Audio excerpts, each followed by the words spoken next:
ரட்சிக்கப்பட்ட என் ஜனமே, உனக்கு ஒப்பானவன் யார் என்று இயேசு சொல்லுகிறார்.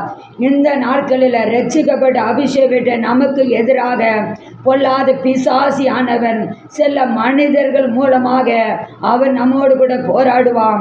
நாம் சில இந்த மனிதர்களை பார்த்து நினைச்சுவோம், இவங்களை நம்மளை எந்த அளவுக்கு நேசித்தோமே, இவர்களை நம்பணுமே, ஆனால் இவங்க நமக்கு எதிராக செயல்படுறார்கள் என்று சொல்லி நாம் நினைப்போம்.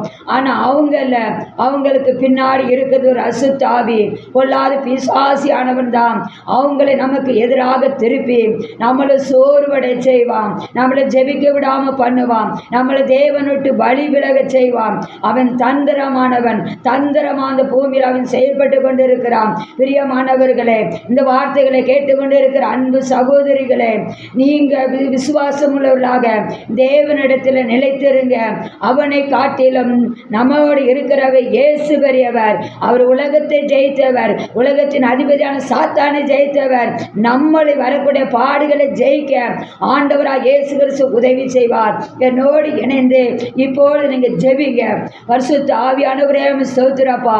அப்பா, ரட்சிக்கப்பட்ட தேவ ஜனங்களுக்கு எதிராக அப்பா எழும்பி வருகிறான பொல்லாத அதிபதியான பிசாசுனுடைய கிரிகள், பிசாசுனுடைய வல்லமைகள் இயேசுவின் நாமத்தினால இந்த பிள்ளைகளுடைய வாழ்க்கை விட்டு அது வெளியேறுவதாக.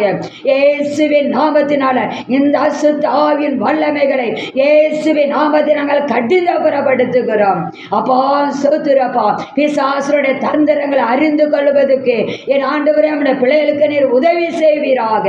உம்முடைய கரத்தில் ஆண்டவரே கேட்டுக்கொண்டு இருக்கிற பிள்ளைகள் எல்லாரும் கரத்தில் ஒப்பு கொடுக்கிறோம். நீங்க பொறுப்பெடுங்க, ஆசீர்வதிங்க.